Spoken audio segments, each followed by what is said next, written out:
That's not a cut. That's a slice. Now this is a quack hook. Oh, Short wow. and into the right rough, headed to the trees. Oh my, it's a shank. He decided to re-tee. That's a shank. Oh, man. Hello, everyone. Welcome back to the Two-Way Miss podcast. Thank you for joining us tonight, whenever you are. As always, make sure if you're listening or watching on the YouTube, subscribe to the podcast, wherever you get your podcasts. Subscribe to the YouTube channel. Leave a like on the video. We appreciate everyone joining us. We know it's been a while. So, good buddy Banksy, how you doing, man? I know we've seen each other, but the people haven't heard us together in a while. The people. Yeah, I'm doing well. Glad to be back. So we saw each other, a week ago out in Vegas. Was it 2 weeks ago? Goodness almost gracious. 2 weeks. That's man, crazy, isn't it? Crazy, right? Almost 2 weeks. Flew by. Ooh. I don't know what happened. But we had a good time, I think we had a good 34-year-old trip to Vegas. I think, we stayed right in between those parameters. Yeah, we hung in there. I think we did all right. We remember everything. We didn't have as much fun as some people, but Some we had people plenty did of have fun. more fun than us. We had plenty right? of fun for us, right? And we got to golf. We did, and we realized that we should just take our clubs wherever we go all the time. Everywhere. There was just really no reason not to, because once you get a rental set like we had from this place, you realize that paying the $50 just to ship, just to put your clubs on the plane isn't the worst thing that's ever happened. I think my thought process was I didn't know if we were 100% going to play. I think I lost a little faith in our willingness to play, but we made it happen, and it worked out well, other than the rental set. But Yeah. we'll know for next time. That's right. We had a good day. We found a good course that wasn't crazy expensive. Just a good little morning into the afternoon. Yeah. And it was a way to avoid drinking a lot for most of the day, which is a key to our recovery and us being cohesive even 2 weeks afterwards. I know. It was a good time, though. We had a good time. And then we got the wedding coming up, next week. So that'll be fun. Yeah, can't wait. So I know we've been away from the podcast for a while. The world of golf hasn't gone too crazy in the time that we've been gone. I think something we did do and that we did want to talk about is, and it relates to all the other stuff going on in golf that seems to be the hot topic, that Mr. CEO himself, Live Golf, the Shark, had a 30 for 30 come out about him and his it's sort of his whole career, but it really focuses on the 96 Masters. Which one was it? Kind of. It was a lot of it. It was a lot of them. Yeah, the 96 Masters is probably the one that most people remember, and that's certainly the one that stuck out in my mind. But watching that 30 for 30, which was pretty well done, it was interesting. It was the guy who did The Last Dance. Yeah, and Norman had a lot of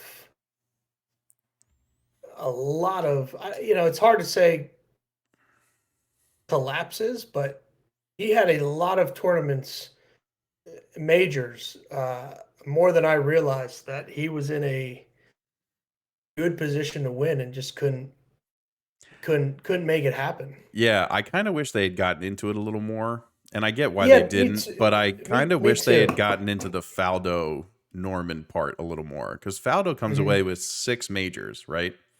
What is it? 3 Opens and 3 Green Jackets? Is that how it works out? Does Faldo have 3 Masters?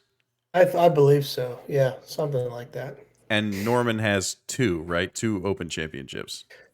British Open. I don't know if we can call it that anymore. Oh yeah, the Open, right? The Open. Yeah, not U.S. Opens. But he has 2 claret jugs. Let's call it that. There you go. And there you go. It's almost one of those things, and again, it sort of relates to the other guy who's having a birthday today, Mr. Rory McIlroy.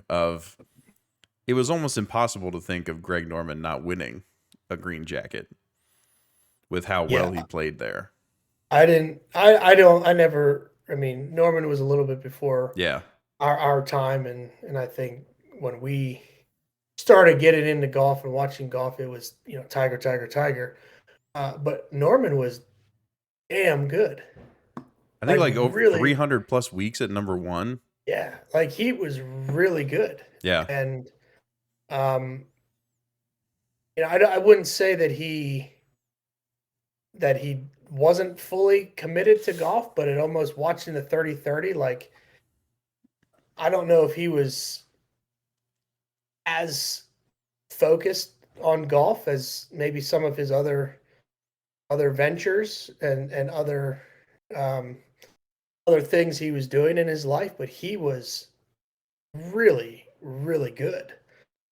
So it is, and seeing some of the tournaments that he wasn't able to close on, we're talking. I mean, that would have totally changed the way people see Norman as a major winner and as one of the best players ever to play. But he really some tough breaks. Not only did he lose significant leads in multiple tournaments, but he also lost those leads and then ended up losing the golf tournament to some ridiculously famous shots. yeah.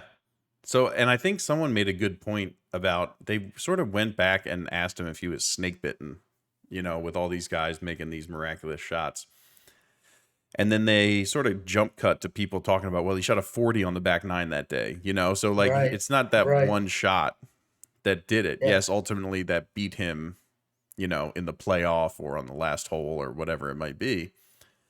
But he was in a position to win if he just plays well. And a lot of the times he didn't.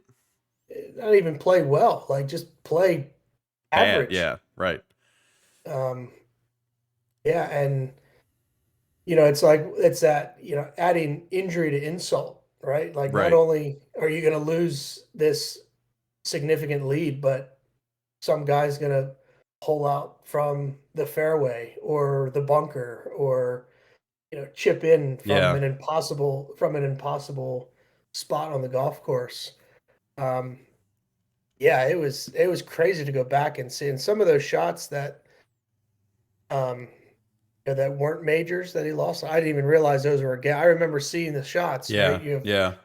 Top 10 greatest golf shots of all time. Like half of them are against Norman. There's a couple of them.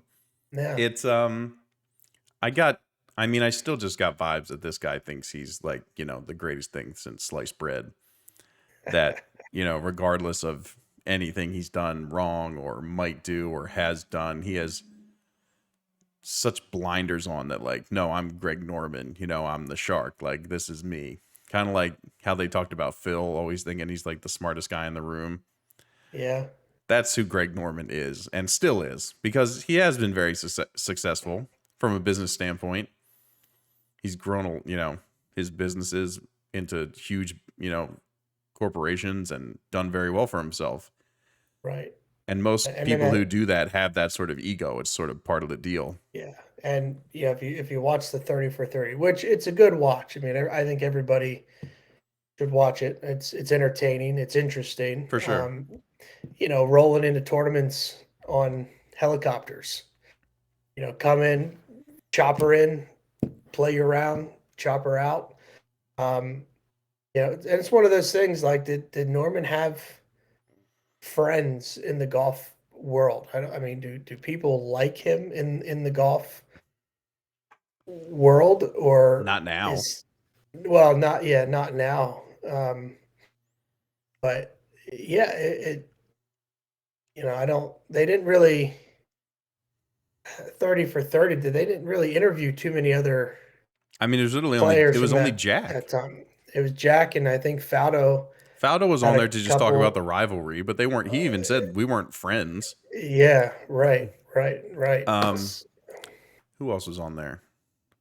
Tom Watson was on there, but I think that was just because they didn't speak of any relationship that they had. Yeah. It seemed like him and Jack had the closest relationship. It was neat. They filmed the 30 for 30. Norman was back. This is the weird part to me. He did the 30 for 30. He was back at Augusta. Obviously the 96 Masters, the 6-shot lead going into the final day is one of the biggest shortcomings in golf history. But I really felt they could have dove, and I think you alluded to that too a second ago. They could have dove into that a lot further, and him being at Augusta, like doing some shots and filming at Augusta, it would have been, they didn't really show us. He was there at Augusta. We saw him taking, walking the course a little bit, but we didn't really see the golf course. I thought it would have been neat to, have him, I don't know, hit some of the shots that he hit during that Yeah. tournament. So But what I heard about that is that Augusta actually set up the pins to where they were on the back 9 of 96.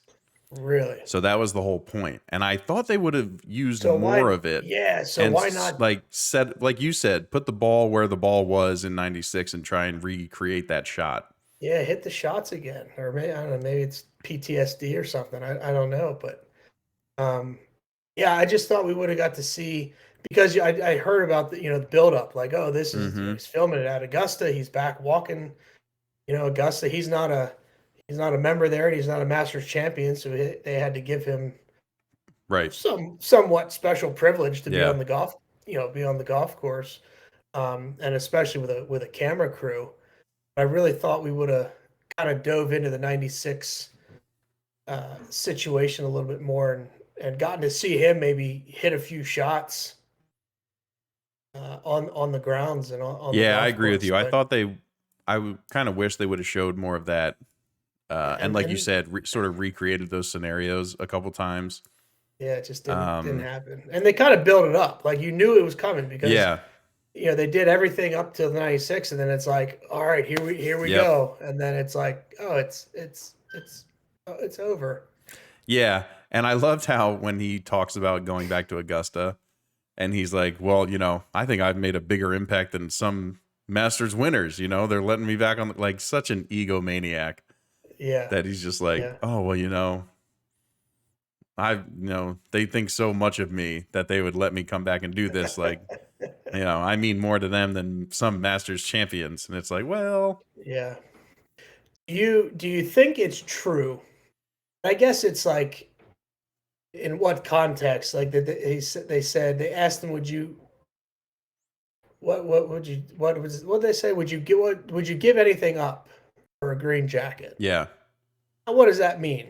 Like, are we talking golf, or would you give up your private jet for a Yeah, right. green jacket? Or is it a trade-off? Would you give away one of your claret jugs for a green jacket? Now, Norman said no. I don't know. I mean, deep down, do you think that's true? Or do you think it's I based bet on, he'd like, trade a claret jug for a jacket. I mean, they didn't really dive into that. I mean, he's got a lot of assets. So to ask a guy like that, would you give anything up for a green jacket? What are you alluding to? Yeah. I think I almost took it as, I heard it as like, would your life be any different if you had won the Masters? And he said no. Obviously, that's probably not true. He's probably remembered differently. He has more exposure, all those things. So we know it's not really Yeah. true. But his answer was interesting, to say no, that, does he think his life would be any different? And maybe he truly Yeah. believes that. And that's okay. Obviously, he's done pretty well for himself. Yeah. But it was an interesting, again, I haven't read much about him. I haven't watched a lot of interviews with him. I don't deep dive into Greg Norman stuff from the past, because like you said, we Yeah. sort of missed, he was before our Yeah, and golf he watching doesn't time. and he doesn't do much with the he doesn't do much with the tour, I don't think. I mean, he was on Fox there for a little bit, U.S. Open stuff, I Yeah. think, but that coverage is so bad, nobody listens to that anyway. When Fox is doing stuff, it's so I don't know. I don't know. But now, go ahead. It was interesting. I thought it was good. It was, yeah. I'd probably need to watch it again. I Yeah. think it's probably worth a second Yeah, watch. especially for a guy where for you and I, or people of our age, sort of missed his career. And like having that many weeks as number one is unheard of nowadays. Yeah. After Tiger, to hear a number like that is significant. He was a number one player in the world for a very, very long time. And I think because in recent years he's not like a mentor to anybody. Like you said, he tried to do the TV for a little bit, but that didn't last long. He's just one of those guys that nobody can confides in or ask questions of or seeks his advice. Yeah, I know. And I don't know what the relationship's like now. I guess there was some mentorship with Adam Scott. Yeah, that part makes sense Early with the on, but Australian with the golfers. Australian connection. But other than that, yeah, you don't really hear too much Yeah, and then combine that now with Norman obviously stuff. all the live golf stuff. People are just Yeah. pretty out on him, but there's been some interesting developments in that Yeah, world dive over the into last that. couple days. I think I'm playing a little bit of catch up compared to um, what the latest is. So, as of right now, there was just a report, and I just saw this on Twitter actually as I was getting ready. 80 PGA Tour members have asked for release for this first live golf tournament. Right. Not to be off the PGA Tour, but to Just this first tournament. special Yeah. special permission to go. Right. And the big thing that sort of happened, and Phil was one of them. And I'll try and get a list if I can. I while I'm think looking at this. DJ Rory, a lot of guys, right? Did Rory didn't? I don't think Rory did. No, okay. I'm gonna try and find the list of them. I mean, it's a lot of, again, it's like Ian Poulter, Lee Westwood, Louis, some Kevin Na, guys like that. There's no one crazy that we know of for right now, maybe besides Phil.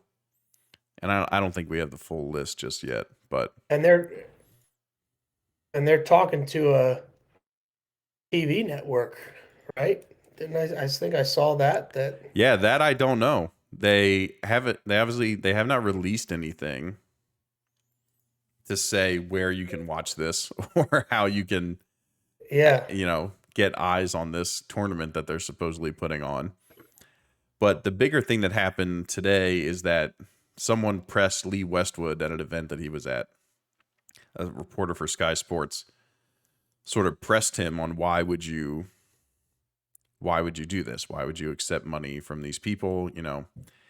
And he got really defensive and dove into the whole sports washing thing. Oh, well, F1 goes there, and takes their money, or darts, or, he named another sport. And he's just like, look, I'm an independent contractor. So if someone's going to offer me a pay raise, I have to consider it. And that's what he's hiding behind. Yeah. And he got pretty eviscerated by a lot of people for this take. And I think someone put it pretty well. Guys like this fall back to, well, we play in China and look what, the atrocities that China has done. Or we play in Russia, right? Or sports play in Russia, so talk about that. The United States does not have a, crystal clear record of human rights, obviously.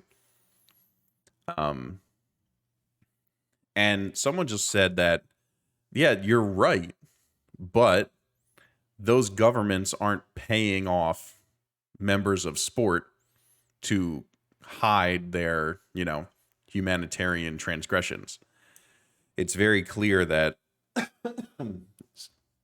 that's what Saudi Arabia is doing, right? It's their whole plan of attack is that we just want to throw as much money at sports to try and wash over the fact that we do these horrible things. And it's not surprising because we know these guys don't care. They're just after a paycheck. Mhm. That's all they're after. Right. And But it's is just, it going to be it's still so stupid that you don't have a better answer. Yeah, You you'd couldn't think come that, up with anything better by now. right? You think somebody, your lawyer or your PR team or somebody would give you something to say, or are these guys, are we going to see any situations where any of these guys are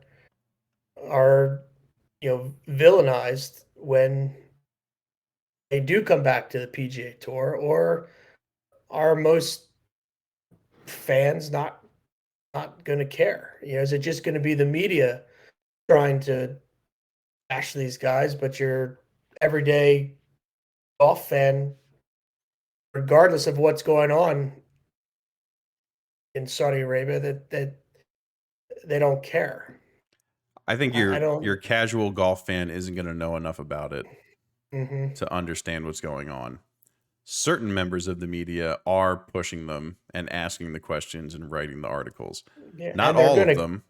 Yeah, well, they will. That's I still think golf is one of those media places where everyone wants to be friends with everybody because they want to get access. because they want to. Yeah, sure. So no one there aren't combative reporters in the golf scene. There's a Yeah, couple, but not a lot of them because really ask questions. Like, for as much as we love Tiger, they asked him one question about the car accident. He said it's in the police report, and then everybody just backed off. Like, no, because man, you were going 85 miles an hour through a red light. Like, maybe yeah, there's some follow-up questions we could ask about that.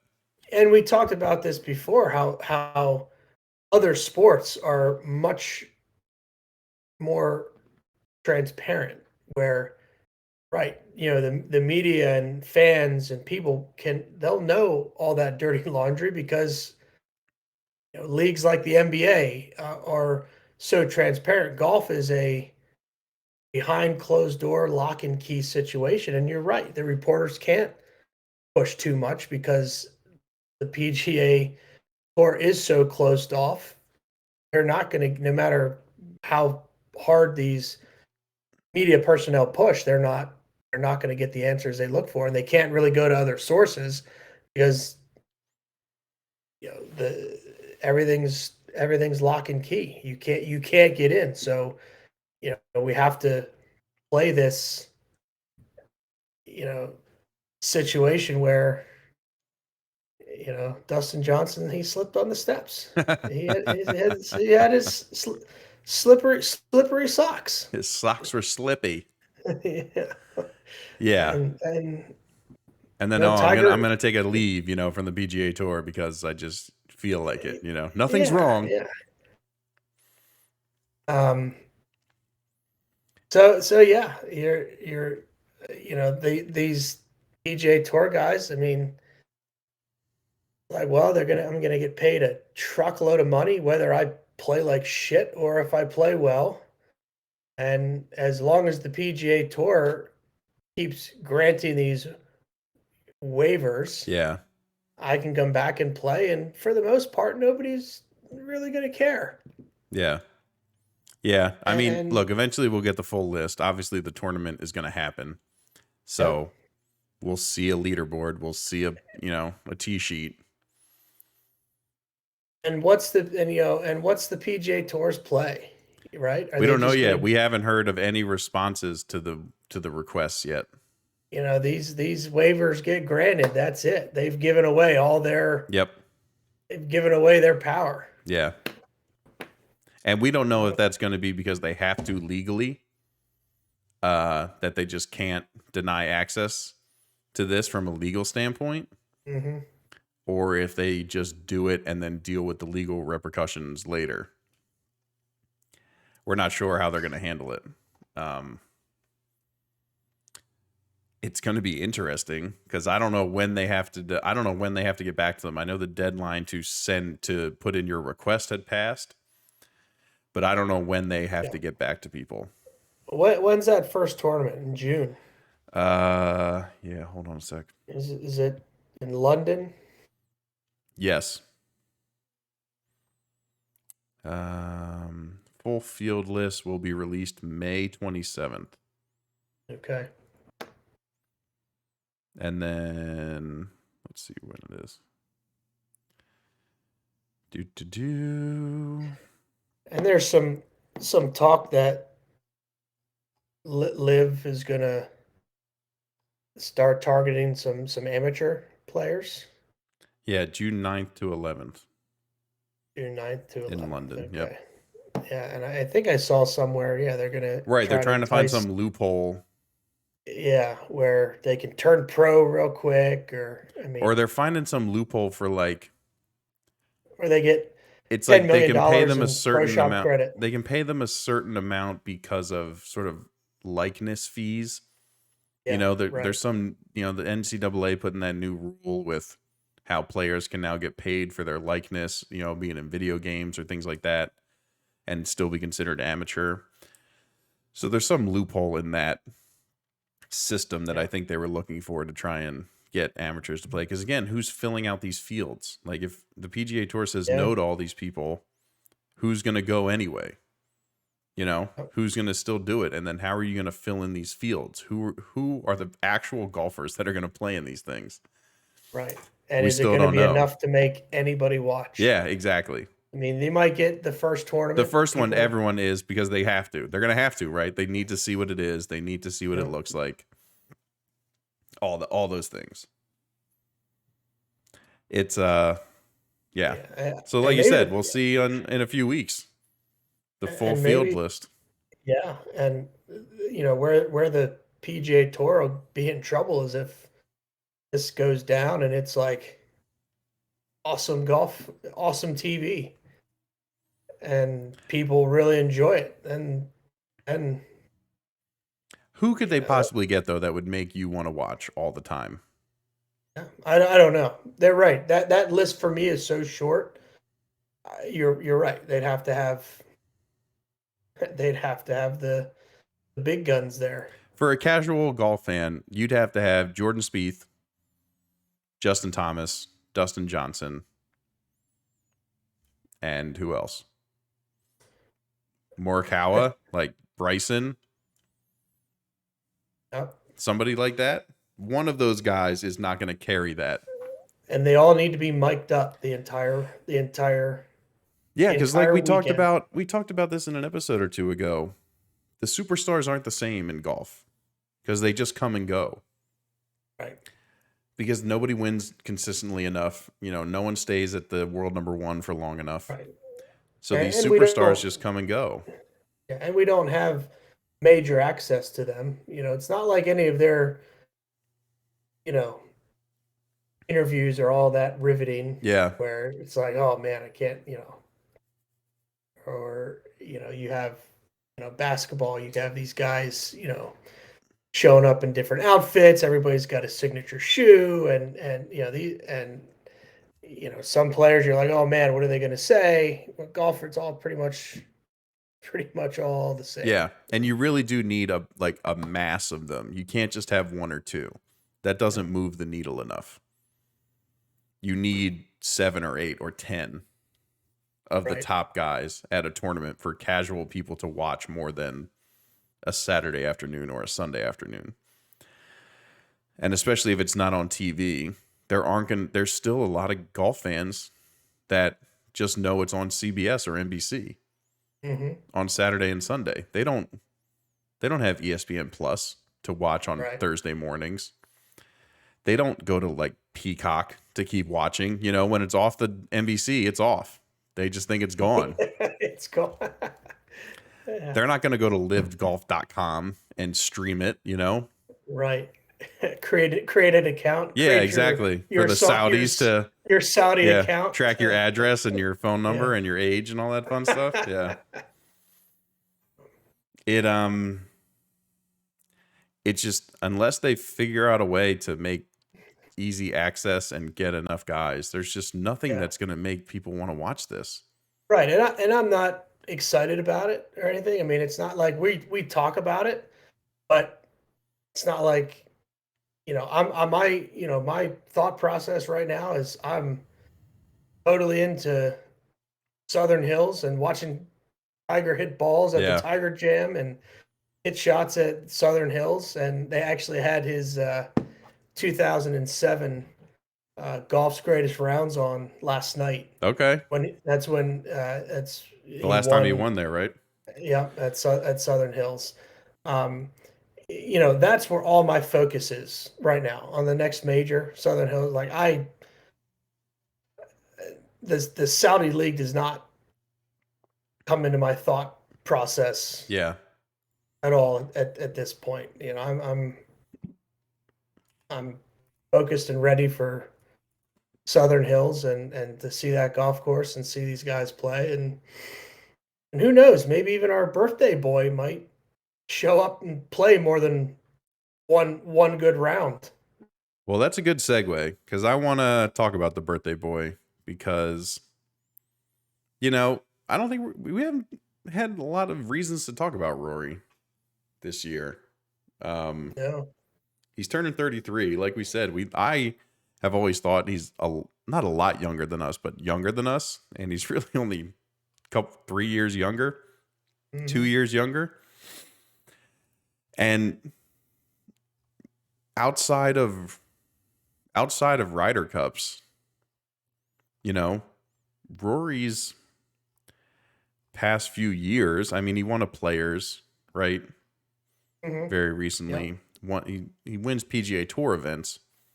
We're obviously still waiting for him to bring the majors back. It's been eight years. 2014. Yeah, which is crazy. Mm-hmm. Considering how he started and the wins he was putting up in major championships.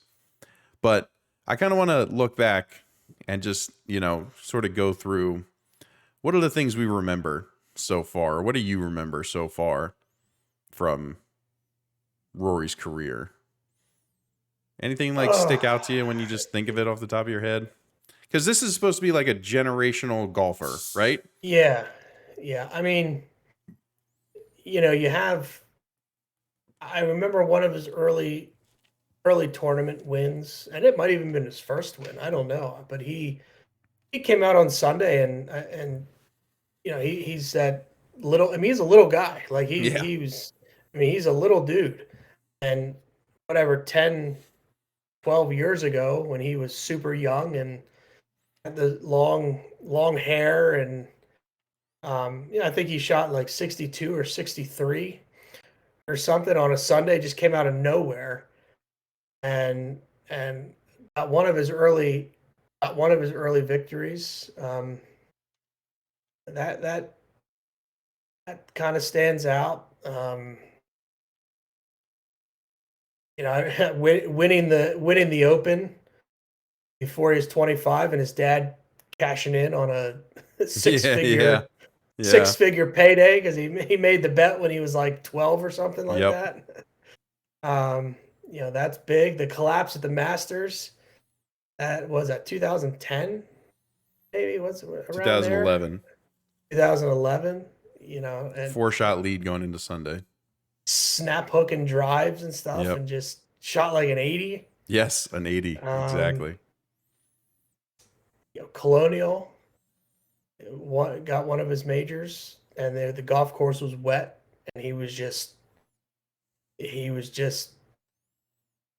could actually hit a wedge shot. Yeah, right.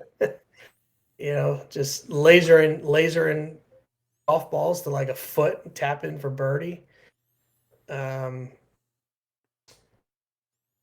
I think it was a PGA where Phil was a US Open or a PGA where it was kind of him and Phil, and Rory was in the group behind Phil, and I remember he hit this ridiculous 3-wood, and he actually thought he pulled it left. And Oh yeah. it got a good bounce. This was a second shot on a par 5. Got a good bounce. Got to like 15 feet. Drained the eagle. Yep. And then He on like 18, necked it. He like hostled it almost. yeah. And then on 18, I think at this point he had a 1-shot lead, maybe 1 or 2-shot lead. And on 18, Phil was down the fairway. It was getting dark, so Phil's group, and Phil reluctantly waved Roy's group up on a par 4 so they could finish before dark. And I remember Phil, being a gracious loser and saying congratulations, but also being like, back in the day, we're not letting you play up. If it gets dark, it gets dark. You either finish in the dark or we're coming back out. You're coming back out tomorrow and finishing that hole. Because, in Phil's mind, it's like, well, anything, one, if he has to play in the dark, anything could happen. And two, if he has to come out Monday morning and finish that hole, anything could happen. Right. So, those are little tidbits. I mean, obviously the Ryder Cup. Yeah, I think I was going to focus on those because I think Patrick Reed had that super crazy back and forth. So, I mean, he's basically been the man for the European Ryder Cup almost up to this year. Yeah. With Rahm sort of taking that over, but mm-hmm. for the past 7 to 9, 10 years, it's been Rory McIlroy. Yeah. I just think when I think of Rory, I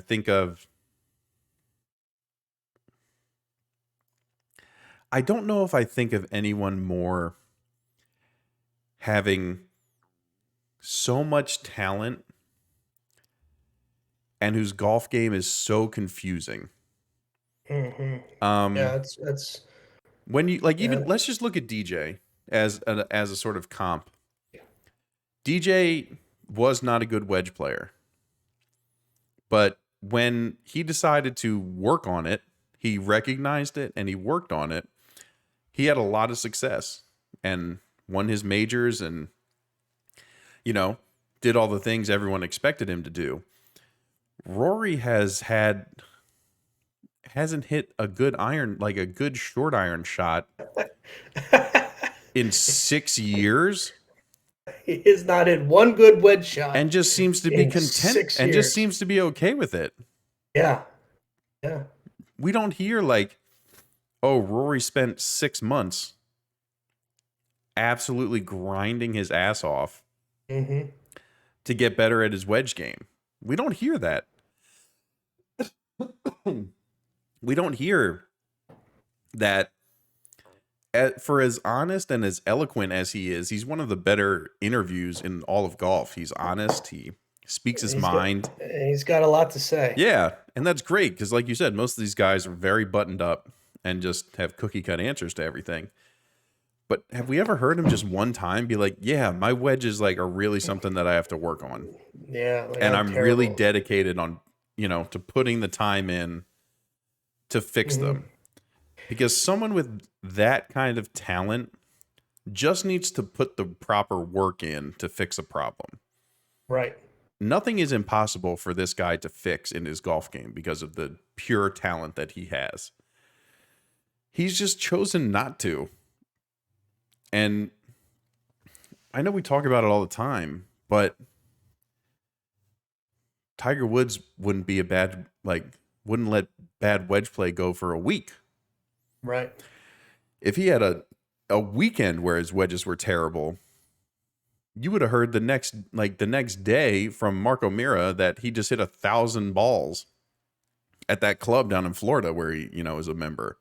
Mm-hmm. Like, yeah, Tiger Woods was on the range from 8 a.m. to 8 p.m. yesterday. That's what we would have heard. Wedges. Right. Right. Hitting nothing but wedges to fix the problem. And this problem has been a thing for Rory for years now. And it's a big problem. It's the thing that's stopping him from winning golf tournaments. Right. Because he then puts too much pressure. Again, I guess he had early on, I guess he had some spurts where he was a pretty solid putter. He's not a great putter. No. And where he hits his wedge shots puts too much pressure on him to make longer putts. And yeah, I mean, you look at his wedge shots.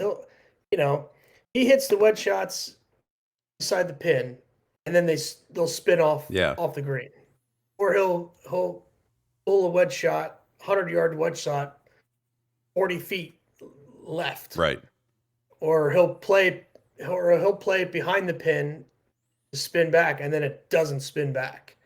Like it's like he is completely guessing where this ball's going to go from 100 yards and in. Yep. It's awful. It's terrible. And for a guy whose talent with the driver we might never see, right? Yeah, and for somebody that small to hit the ball that it's like a waste. Where you leave yourself when you're that good at driving the golf ball. What else would you have to work on? Rory doesn't have to be a good long iron player. Like, he doesn't have to. That's not a skill that he needs to be the best at. Rory is one of the best ever at driving the golf ball. He needs to be and work towards being one of the best wedge players we've ever seen. And he just has chosen not to make that a priority. And he continues to just get up there and have no idea how far this ball is going to go, if it's going to spin, if it's not, if it's going to fade, if it's going to draw. It's like you said, he has no idea what's going to happen. And then you have these stupid rounds like he had on Sunday at Augusta. Right. Where all that shit comes together. And it's like, this guy's so good. But it's just like, at this point, it's like dumb luck. Because he's not working at it. Yeah, it's not like it's the culmination of all his time on the range. It's just that, the dude's a really talented golfer and he can put it together because of just pure ability. Mm-hmm. But if you just get the sense that if he worked at it at all, he could put 3 of them together every week. And he'd have to, if he would have played, he would have had to play like that for 2 rounds. Yeah. At the Masters, and he would have won or been in realistic contention to win. Yeah. And just dogging it the first 3 days, it's not going to get it done. Now, having said all that, he's 33. This is kind of like, he could still win 3 majors in the next 10 years.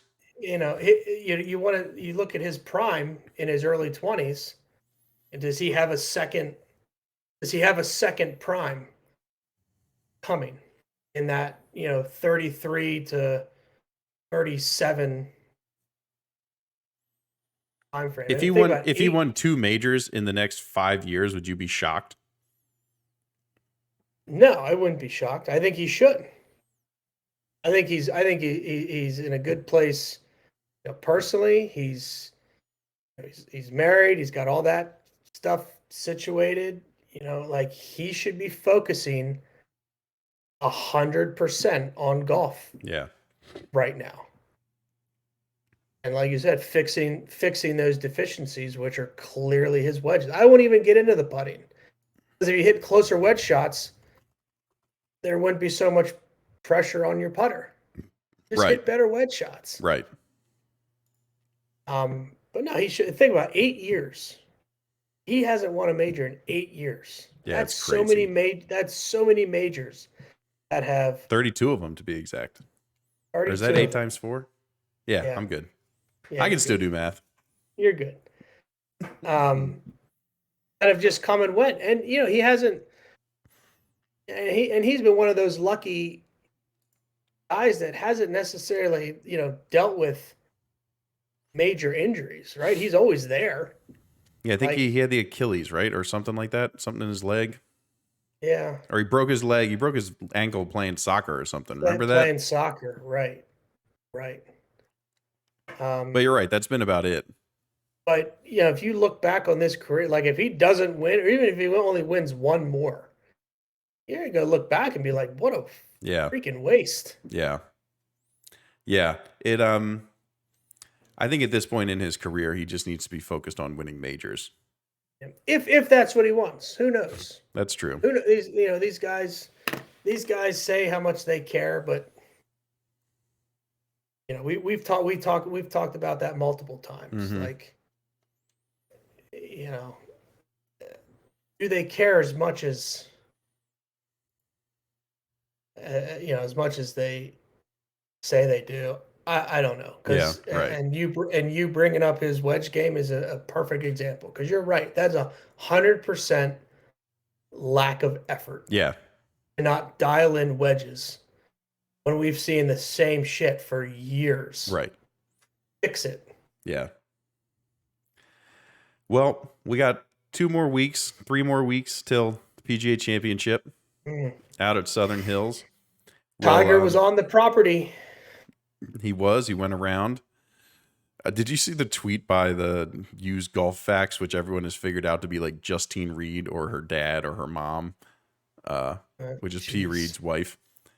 And she went off on the picture of Tiger and the director of golf and was like, "Must be nice to get the director of golf to show you around the course."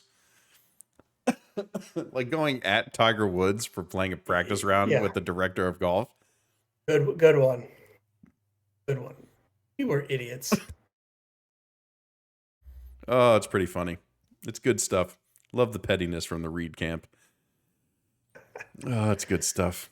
Oh, man. Well, look, it certainly seems like he's playing in it. I'm not going to make any predictions about it because I looked dumb enough on the last one. So, again, I'm not going to do that. But he's playing. He is. Yes, I will agree He's with playing. that. A couple, AT&T Wells Fargo Championship. You're not going to see much firepower at these things. There'll be the random, top 10 golfer who has a sponsor-related commitment. Rory's playing. Spieth will be at the AT&T because he's AT&T's guy. Rory's playing the Wells Fargo? Rory is playing. Okay. Yep. So. Yeah, and you talk about that too, man. Just like the Mexico Open, how and why John Rahm ended up there, I don't know. I think it's like one of those things where it's like a basketball player. He needed to see the ball go through the hoop. Yeah, but he needed to sort of get the confidence back that he can win. Even that, like, these guys are so good. Like, who you see if John Rahm and then a bunch of people, I'm like, who? Yeah, that was one of those things where I think John just needed a confidence boost. Who are you? Yeah. Well, thank goodness he put it home, because there's a whole list of these guys. I have no idea. Yeah, and he still didn't play well. No, didn't play great. So, yeah, looks like Finau's in the, Finau's there, Leishman, Matt Wolff.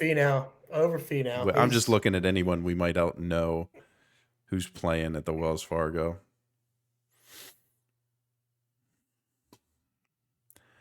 Nothing great. It's going to be a lot of Rory McIlroy. Exactly. Back to the videos of Tiger hitting shots at Southern Hills. That's right. Next 2 weeks. But hey, what do you think that leg looks like? It's got that sleeve on, man. What do you think that leg looks like? I don't know. Not good. We'll probably never get to see it. It's this wide is why it's covered up. Yeah, we'll probably never get to see it. Nope.